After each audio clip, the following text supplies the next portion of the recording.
Paz do Senhor esteja em vossos corações. Vamos a mais uma inspiração das palavras do Senhor. Vamos orar. Senhor Deus, Pai, onipotente e eterno, Criador dos céus e da terra, nesse momento, viemos aqui pedir a vós para que nos dê discernimento, que o Divino Espírito Santo de Deus desça sobre nós, nos dê discernimento para entendimento da palavra, que são as vossas aspirações dirigidas através desse servo, a nós todos, fiéis da palavra, servos do Senhor, o mundo, as crianças, a Igreja Novo Reino, enfim, todos os que quiserem ouvir a mensagem e forem assistir a palavra do Senhor, que o sangue de Jesus repreenda todo o mal que está sobre o nosso jugo, expulse o demônio, ordeno para as prisões do inferno, para que não venha fazer comichão na mente dos fiéis da palavra, das servas do Senhor e filhos tratados nesse momento como amados e amadas.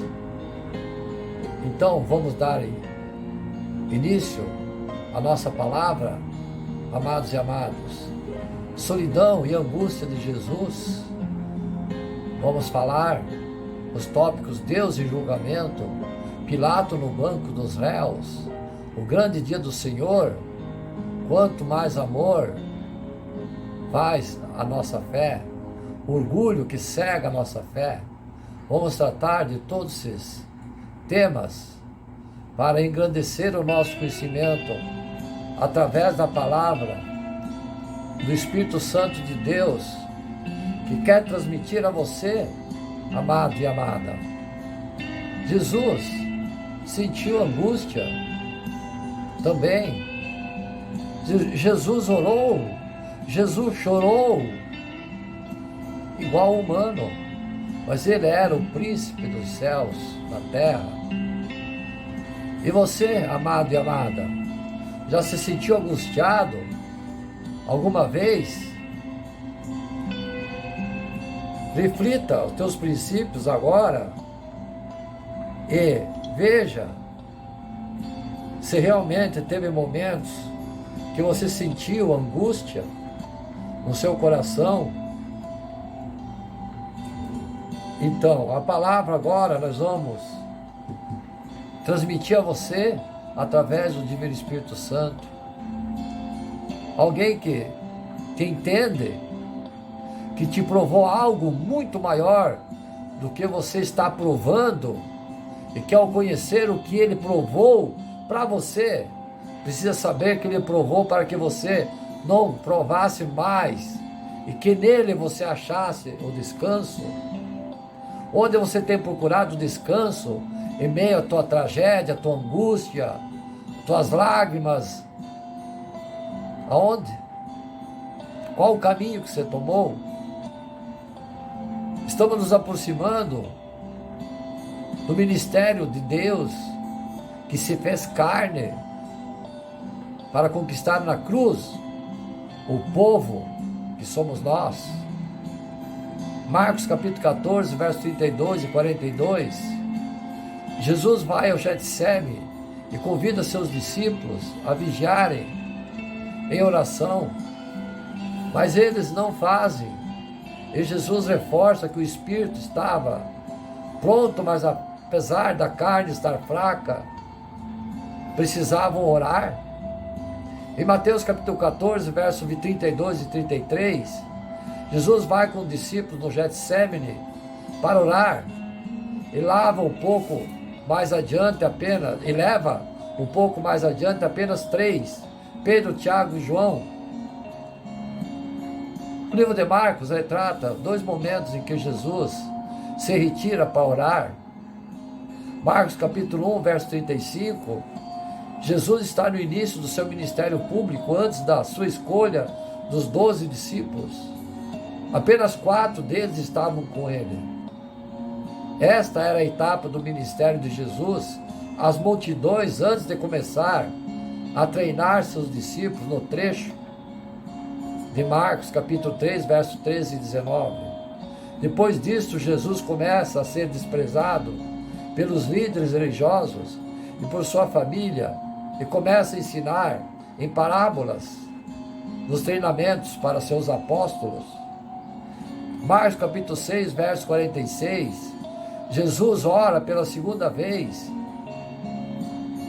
depois da primeira multiplicação dos pães e peixes, e antes de andar sobre as águas, durante a tempestade, em que seus discípulos estavam.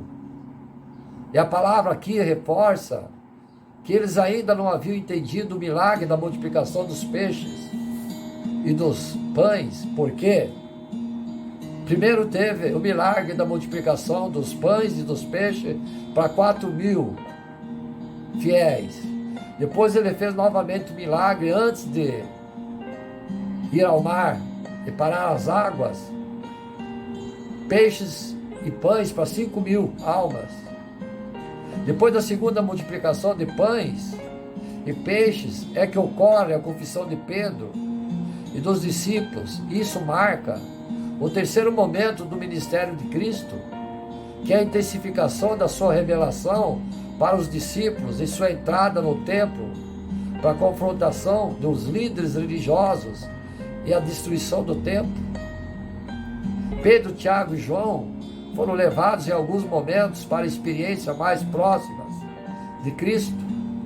Marcos capítulo 5, versos 37 e 43, testemunharam o poder de Jesus sobre a morte, quando Jesus ressuscitou a filha de Jairo, lá na sinagoga. Marcos capítulo 9, versos 2 e 8, eles viram a transfiguração de Cristo, demonstrando a sua glória, e como ele era cumprimento de testificado da lei dos profetas, como Moisés e Elias. Pedro se torna líder dos apóstolos. João escreve Apocalipse e é relatado como o discípulo mais amado de Jesus. Tiago, irmão de João, é chamado os filhos do trovão, com o desejo de ocupar os primeiros lugares no reino de Deus. É o primeiro a se tornar mártir pela mão de Herodes. Atos capítulo 12, verso 1 e 2. Tiago. São reconhecidos por Paulo como colunas da igreja. Em Gálatas capítulo 2, verso 9. De fato, Tiago, Pedro e João, tidos como colunas, reconheceram a graça que me foi dada e aceitaram Barnabé e a mim como seus colaboradores, dizia Paulo. Marcos capítulo 14, verso 34 e 36, Jesus os diz que sua alma está angustiada e os diz para vigiar enquanto ele se separa para orar, pedindo que Deus, se possível, afastasse dele o cálice, para clamar que seja feita a vontade do Pai. Aplicação: quantas vezes estamos angustiados e o buscamos nessas horas, diz muito a respeito de nós e de quem nós confiamos. Jesus confiou a sua vida ao Pai. Jesus estava seguindo a vontade do Pai. É nisso que precisamos entender a humanidade de Cristo e entender que Ele fez, o que Ele fez e o que significou para nós. Visto que temos um sucesso grande, o sumo sacerdote Jesus, Filho de Deus, que penetrou nos céus, retenhamos firmemente a nossa confissão, porque não temos um sumo sacerdote que não possa compadecer-se das nossas fraquezas, porém um que, como nós, em tudo foi tentado, mas sem pecado. Cheguemos, pois, com confiança ao trono da graça, para que possamos alcançar a misericórdia e achar graça, a fim de sermos ajudados em tempo oportuno. Hebreus capítulo 4, versos 14 e 16. Por isso convinha que em tudo fosse semelhante aos irmãos, para ser misericordioso e fiel, sumo sacerdote naquilo que é de Deus, para expiar os pecados do povo no mundo. Por aquilo que ele mesmo, sendo tentado, padeceu, pôde socorrer aos que não são tentados. Hebreus capítulo 2, versos 17 e 18. Como também diz no outro lugar: tu és sacerdote eternamente, segundo a ordem de Melquisedeque, o qual nos dias da carne, oferecendo com grande clamor e lágrimas orações e súplicas ao que podia livrar da morte. Foi ouvido quanto ao que temia. Ainda era filho de Deus. Aprendeu a obediência por aquilo que padeceu. E sendo ele consumado, veio a ser a causa da eterna salvação para todos os que lhe obedecem. Chamado por Deus sumo sacerdote, segundo a ordem de Melquisedeque. Hebreus capítulo 5, versos 6 e 10. A humanidade de Cristo, segundo Marcos capítulo 14, versos 37 e 38. Jesus volta e os acha dormindo, repreendendo-os, que chama a vigiar e orar, pois o espírito está pronto, mas a carne é fraca. Eles precisam entender que o espírito pode desejar servir ao Senhor, mas encontra como seu maior inimigo a carne. Ele era humano. Jesus Cristo era humano. Pedro pode ser contrastado em sua atuação ao dormir com suas palavras anteriores de que Cristo estaria com ele até a morte. Marcos capítulo 14, versos 39 e 42, Jesus volta para orar mais 2 vezes, e depois os encontra dormindo e diz que chegou a hora de que o traidor se aproxima e sai daquele lugar. Marcos capítulo 14, versos 43 e 51, a multidão chega com Judas para prender Jesus, e ele deixa claro que sempre esteve disponível para que o prendessem, mas isso só acontecia porque ele estava cumprindo as Escrituras, e todos fogem depois.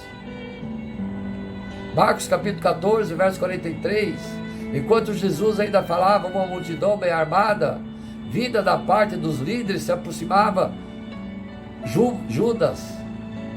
Marcos capítulo 14, versos 44 e 46, Judas tinha dado um sinal de que mostraria quem era Jesus ao beijar ele, e assim o fez. Então eles agarraram Jesus para o prender e torturar. Marcos capítulo 14, verso 47, um dos discípulos saca a espada e fere um servo do sumo sacerdote. Marcos capítulo 14, verso 48 e 49, Jesus deixa claro que eles, apesar de estar muito armados, para o levar como se fosse um salteador, um bandido, só não o prenderam antes, apesar dele estar sempre muito disponível. Ele nunca fugiu, porque as Escrituras precisavam se cumprir. Deus é soberano em tudo, e é Ele que está se entregando para remir nossos pecados. Marcos capítulo 14, versos 50 e 51, todos deixam Jesus e fugiram, inclusive um jovem que estava apenas com um lençol e fugiu nu. Vocês viram? Podemos desejar servir ao Senhor de todo o nosso coração, estar com o nosso espírito pronto, mas a nossa carne pode ser a nossa fraqueza, e por isso a oração, e que buscamos em oração, faz grande diferença no meio da angústia da nossa vida. Certo, amados e amadas? O único que pode nos livrar é a oração. Cristo nos entende em nossos dilemas, pois Ele padeceu o que padecemos e levou na cruz nossas dores, nossos pecados, para que fôssemos livres dele e da morte.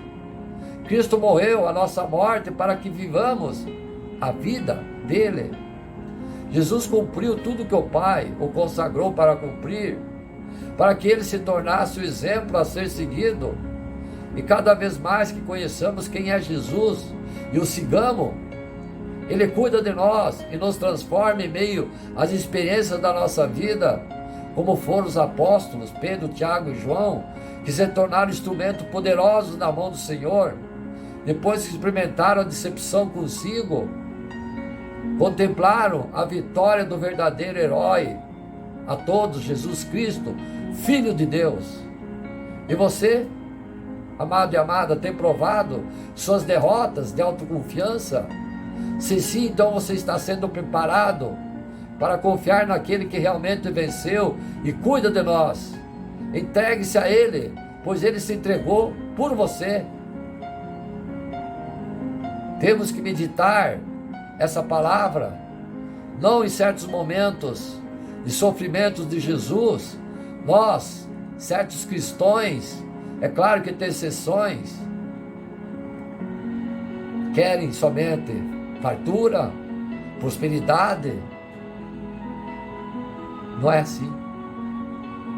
O que Jesus disse: se perder a tua vida aqui, terá lá no céu. Se ganhares a tua vida aqui, não a terás lá no céu. Ele quis dizer isso, filhos. Os pecadores, os pecados da carne, que é a droga, o vício, o pecado, isso. Você já foi julgado injustamente, mesmo fazendo a vontade do Senhor? Você já se sentiu perseguido ou perseguida do mundo por ser cristão? Eis a pergunta. Como você fez diante da injustiça que aconteceu contra você? Você se defendeu ou tentou provar que estavam mentindo? Vamos ver o que acontece com Cristo e como podemos aprender com Ele sobre sermos os seus servos, seguir seus passos. Precisamos ter em mente sempre o que estamos acompanhando aqui. Essa palavra é o processo de entrega do Cordeiro de Deus para libertar você da escravidão do pecado. Jesus é levado diante do sumo sacerdote em reunião com os principais líderes religiosos. Pedro seguia Jesus e observava tudo de longe. Essa informação é importante para o contraste feito mais à frente a pregação. Os líderes procuravam algo para acusar Jesus, mas não achavam, e mesmo levantando testemunhas falsas, seus testemunhos não eram coerentes. Eles buscavam testemunho contra Jesus, mas não achavam. Julgamento completamente injusto e sem fundamento. Jesus nunca havia praticado nenhum ato de injustiça, e isso não dava a eles a margem para aquele julgamento. Vocês também já foram levados a juízo por fazer o que é certo diante de Deus? Muito, né? Julgamento com o uso de testemunhas falsas, proferindo mentiras. Você já foi vítima de mentiras, calúnias, de outros dizendo coisas ruins sobre você, que você nunca falou, a fim de denegrir a tua imagem perante os amigos, perante a sociedade, perante os irmãos, perante a família até. Algumas testemunhas acusavam Jesus de ameaçar destruir o templo e reconstruir sem usar mãos humanas. Os testemunhos de fala verdadeira de Cristo não eram coerentes com a realidade deles naquela época. Você, como cristão, já foi julgado por algo que você fez ou disse por obediência a Deus e foi incompreendido por outros que acusam você de algo ruim ou até mesmo de estar louco? Exemplo, Deus me disse que eu tenho que amar a Ele do que a mãe e o irmão, pois se eu não fizer isso, serei indigno do Senhor. Não existe mentirinha ou mentirona. Mentira é pecado e pronto. Amigo, eu não posso fazer isso com você porque é errado, mas por favor não pense mal de mim por estar dizendo isso. Não estou te acusando, não. Isso são sair pela tangente, como diz na gíria.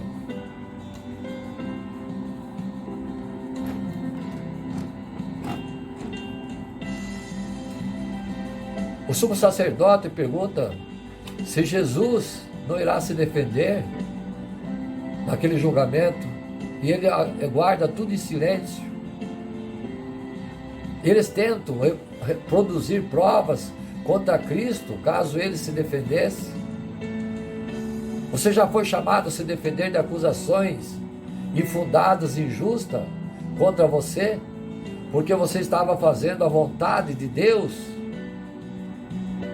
O sumo sacerdote questiona se Jesus se dizer filho de Deus, e diante da confirmação de Jesus com uma profecia bíblica, eles acusam de blasfêmia e o sentenciou à morte, começando a agredi-lo fisicamente, igual hoje, quando falamos no nome do Senhor e pregamos a palavra verdadeira da Bíblia, mas um crente, sim, eu passo por isso, os irmãos amados e amadas devem também passar por essa situação. Jesus foi acusado de blasfêmia por dizer a verdade. Você já falou a verdade e por isso foi penalizado também? Se você tem se identificado com o que Jesus está passando, então bem-vindo aos braços do Senhor, a sua vida cristã. Quero ressaltar um ponto aqui a você, amado e amada. Jesus era um justo sofrendo com a reação de um mundo pecaminoso contra a sua justiça. Não devemos confundir com nossas coisas erradas e o que nos vitimizamos por estar errados. Estou falando de fazer o certo mesmo segundo Cristo e se esvaziar conforme a tua doutrina. E chamando assim a multidão com seus discípulos, disse Jesus: se alguém quiser vir após mim, negue-se a si mesmo e tome a cruz e siga-me. Marcos capítulo 8, verso 34. Vocês viram, fiéis, amados e amadas, ser cristão? Vou repetir. O que é ser cristão? E chamando assim a multidão com seus discípulos, disse-lhe: se alguém quiser vir após mim, negue-se a si mesmo e tome a cruz e siga-me. Marcos capítulo 8, verso 34. Igreja Novo Reino, grave esse versículo. A atitude de Cristo com a atitude de Pedro, que também estava sendo julgado. Pedro nega conhecer Jesus diante do julgamento dos servos, do sumo sacerdote, e o galo canta conforme Jesus profetizou, e ele começa a chorar diante de sua atitude. O que podemos aprender com essa atitude de Cristo, amados e amadas? Se você está sendo justiçado por fazer a vontade do Senhor como cristão, então lembre-se da palavra que Ele está dirigindo a você nesse momento, através desse servo. De fato, todos que desejam viver piedosamente em Cristo Jesus serão perseguidos. Segundo Timóteo capítulo 3, verso 12. Bem-aventurados que sofrem perseguição por causa da justiça, porque deles é o reino dos céus. Bem-aventurados sois vós, quando vos injuriarem e perseguirem, e mentindo disserem todo o mal contra vós, por minha causa. Exultai e alegrai-vos, porque é grande o vosso galardão nos céus, porque assim perseguiram os profetas que foram antes de vós. Mateus capítulo 5, verso 10 e 12. Vocês viram, amados e amadas? Regozijo-me agora no que padeço por vós, e na minha carne cumpro o resto das aflições de Cristo, pelo seu corpo que é a igreja. Colossenses capítulo 1, verso 24. Não se defenda, o Senhor vai lutar por você. Jesus foi levado como ovelha ao matadouro e permaneceu mudo, não porque ele era injusto ou o que diziam dele era verdade, mas porque o mundo estava na mentira e na morte.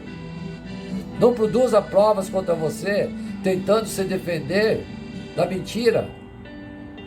Fale a verdade sempre, custe o que custar. O que podemos aprender com a atitude de Pedro, amados e amadas? Filhos, o que podemos? O homem só tem duas opções em sua caminhada: ou nega-se a si mesmo, ou negue a Cristo. Estar com os dois é impossível. Vou arrumar aqui.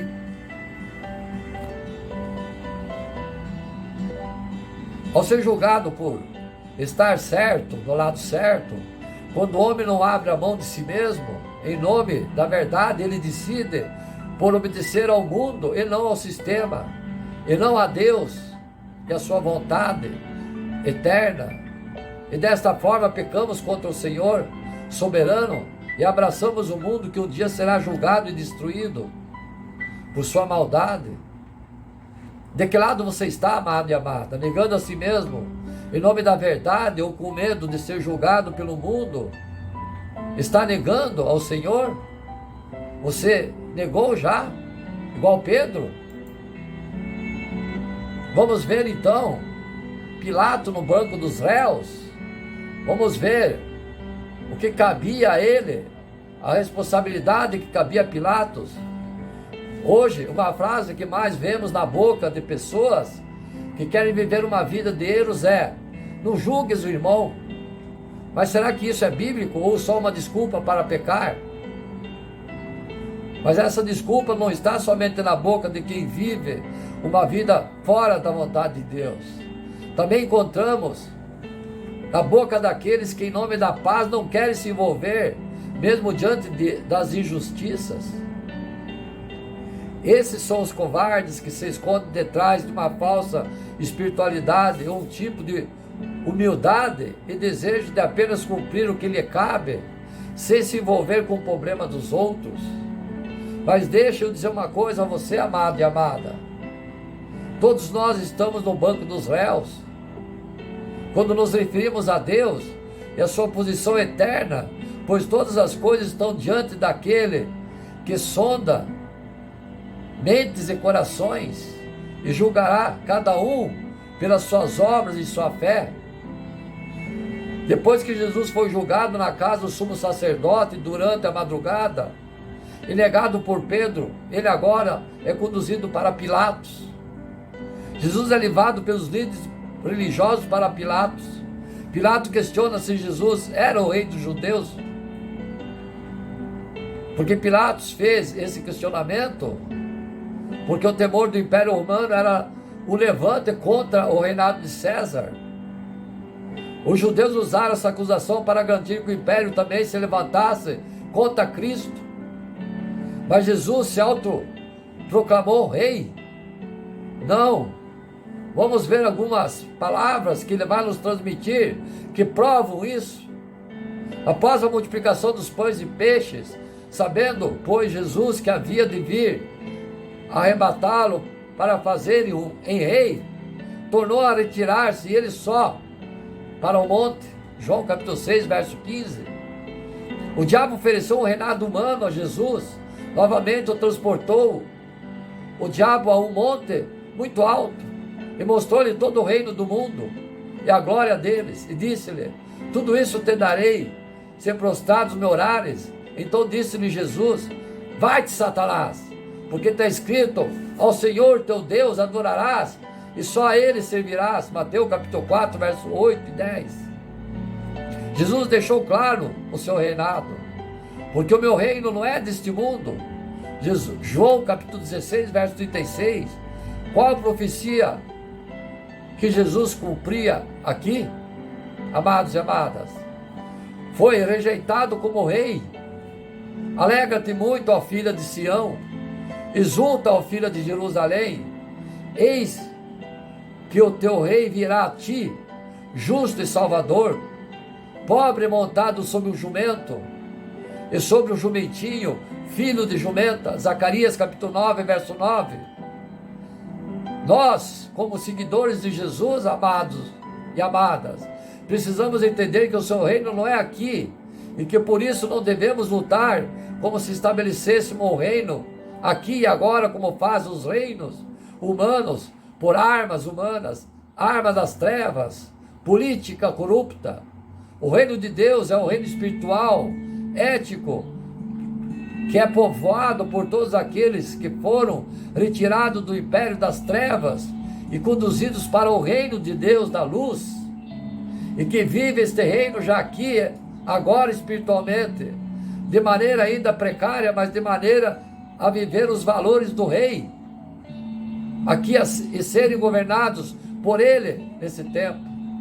Devemos entender que precisamos ser sal e luz e influenciar o mundo, redimindo todas as áreas da nossa vida, para que o mundo veja que o rei que ele rejeitou é a solução, que ele despreza, e eles devem ver isso quando somos cidadãos nesse mundo, os valores do reino vindouro, e damos nossa vida por isso, e assim atraímos pessoas a Jesus, que desejam ter respostas aos seus dilemas espirituais. Devemos achar esse equilíbrio de cidadãos dos dois mundos, amados e amadas.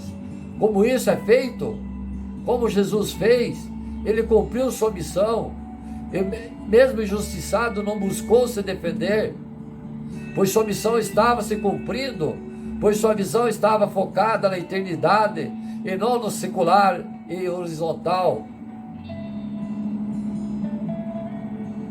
Jesus é interrogado por Pilatos sobre a acusação de que era alvo de, e se admira por Jesus não se defender. Quais as profecias que Jesus cumpriu aqui? Jesus não abriu sua boca. Senhor, diante de ti está todo o meu desejo e o meu gemido, não te oculto. O meu coração dá voltas, a minha força me falta. Quanto à luz dos meus olhos, ela me deixou. Os meus amigos e os meus companheiros estão ao longe de minha chaga, e os meus parentes se opõem à distância. Também os que buscam a minha vida me armam laços, os que procuram o meu mal falam coisas que danificam, e imagino astúcia todo dia. Mas eu, como surdo, não ouvia, e era como mudo que não abre a boca. Assim eu sou como homem que não ouve, em cuja boca não há reprovação. Porque em ti, Senhor, espero. Tu, Senhor, meu Deus, me ouvirás. Salmo 38, verso 9 e 15. Todos nós andávamos desgarrados como ovelhas, cada um se desviava pelo seu caminho, mas o Senhor fez cair sobre ele a iniquidade de todos nós. Ele foi oprimido e afligido, mas não abriu sua boca para nada. Como um cordeiro foi levado ao matadouro silenciosamente, e como uma ovelha muda perante os seus algozes, seus tosqueadores, assim ele não abriu a boca. Isaías capítulo 53, versos 6 e 7. Jesus é condenado à morte a pedido da multidão manipulada pelos líderes religiosos e sendo trocada por um criminoso assassino, mesmo com Pilatos afirmando não ver nele coisa alguma. Quais as profecias que Jesus cumpria? Foi odiado por muitos por causa do seu zelo e vida justa. Aqueles que me odeiam sem causa são mais do que os cabelos da minha cabeça. Aqueles que procuram destruir-me, sendo justamente meus inimigos, são poderosos. Então restituí o que não furtei. Tu, ó Deus, bem conheces a minha estultice, e os meus pecados não te serão encobertos. Não sejam envergonhados por minha causa aqueles que esperam em ti, Senhor, Deus dos exércitos. Não sejam confundidos por minha causa aqueles que te buscam, ó Deus de Israel, porque por amor de ti tenho suportado a afronta, a confusão cobriu meu rosto, tenho me tornado um estranho para com meus irmãos e um desconhecido com os filhos de minha mãe, pois o zelo da tua casa me devorou, e as afrontas dos que te afrontam caíram sobre mim. Salmo 69, verso 4 e 9. Tu estava no controle, soberano Deus, e cada ação era nada mais do que o sistema caído, se levantando contra o santo Deus, como um corpo que reage com seus anticorpos para lançar fora sua doença, que nesse caso. Mas vamos analisar a ação de Pilatos então, amados e amadas. Ele sabia que estava errado como governante. A sua missão seria fazer justiça, mas ele colocava em uma posição de conforto, apenas pensando em si mesmo e no império. Ele temia mais os homens do que Deus. Sua falta de liderança na direção da justiça permitiu que uma injustiça se fizesse. Quantas vezes nós deixamos de nos posicionar em algo que está sob nossa responsabilidade, porque estamos com medo de algo menos, com temor de Deus? Quantas vezes não agimos igual Pilatos e lavamos nossas mãos, como o relato de Mateus capítulo 27, verso 24 e 25. Quantas vezes não dizemos para nós mesmos: eu não tenho nada a ver com isso, não devo julgar para não ser julgado. Mas na realidade, se Deus nos fez ver e nos trouxe algo que devemos agir, e simplesmente lavamos as mãos, não passamos de um Pilatos, o que estava sendo julgado por Deus em meio às suas escolhas, e que por temer mais aos homens do que Deus, foi condenado antes de condenar Jesus. Pilatos. O que fazemos com isso, amados e amadas? Quando vemos o pecado do irmão, em que a Bíblia nos manda confrontar e fazer de conta que não sabemos, ajudá-lo, orar, perdoar.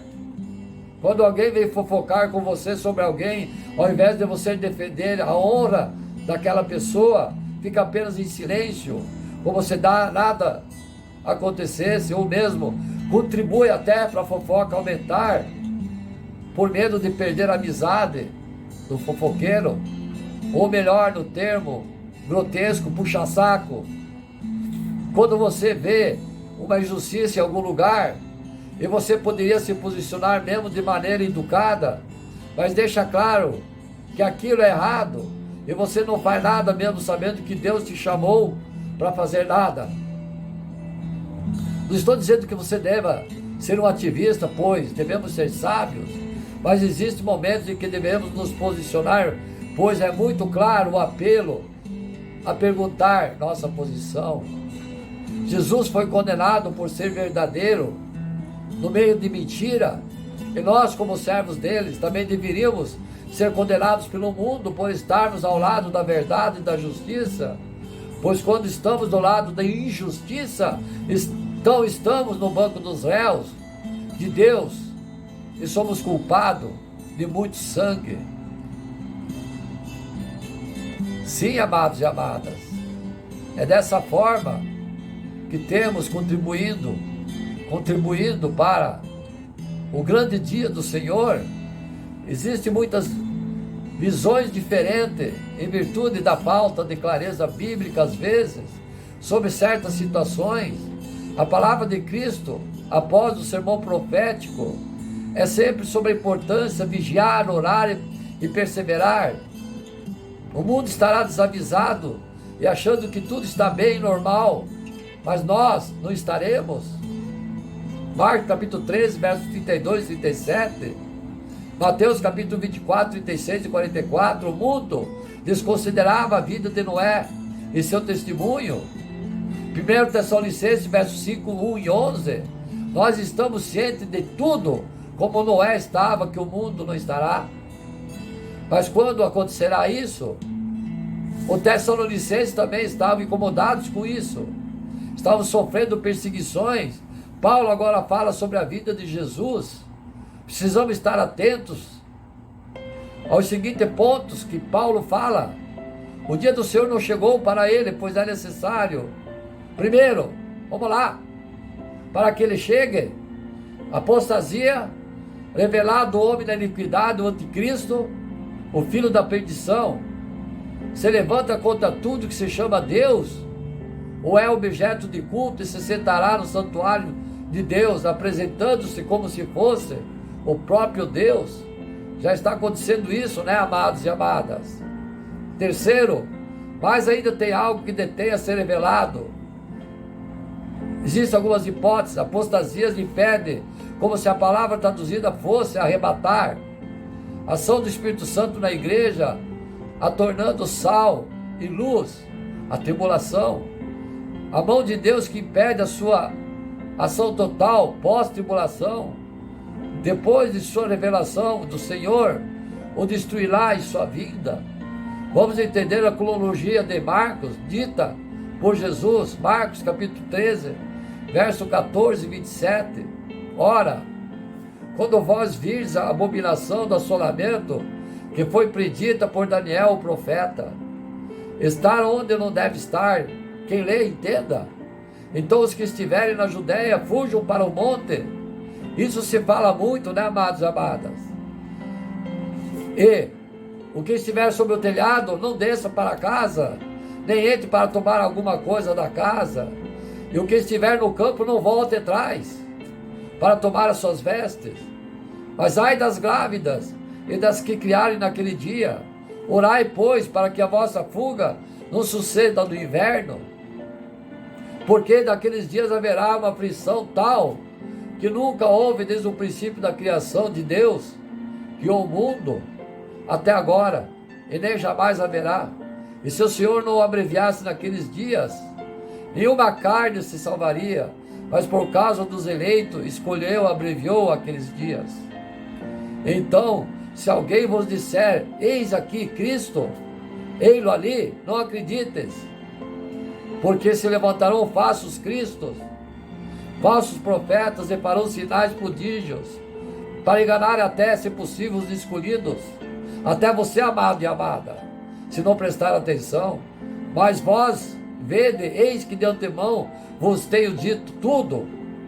Ora, naqueles dias, depois daquela aflição, o sol se escurecerá, a lua não dará mais luz, e as estrelas cairão, e as forças que estão nos céus serão abaladas. Então viram o Filho do Homem nas nuvens, com grande poder e glória, e ele enviará os seus anjos e ajuntará os seus escolhidos, desde os quatro ventos, da extremidade da terra e até a extremidade do céu. O arrebatamento. 2 Tessalonicenses capítulo 2, verso 1 e 12. O qual se opõe e se levanta contra tudo que se chama Deus, ou se adora, de sorte que se assentará como Deus no templo de Deus, querendo parecer Deus. Não vos lembrai de que essas coisas vos dizia, quando ainda estava convosco, e agora vós sabeis que eu detenho, para que a seu próprio tempo seja manifestado, porque já o mistério da injustiça opera. Somente há um que agora retém até do meio seja tirado. Então será revelado o iníquo, a quem o Senhor dispará pelo assopro de sua boca, e aniquilará pelo esplendor da sua vinda, a esse cuja vinda é a eficácia de Satanás, como todo o poder e sinais e prodígios de mentira, enganação, ilusão, e com todo engano e injustiça para os que perecem, porque não recebem o amor de verdade para se salvarem. E por isso Deus lhe enviará a operação do erro, para que creiam, ou melhor, para que criem mentiras, para que sejam julgados todos que não creram na verdade, antes tiverem prazer na iniquidade. Vou seguir no segundo vídeo. Amém?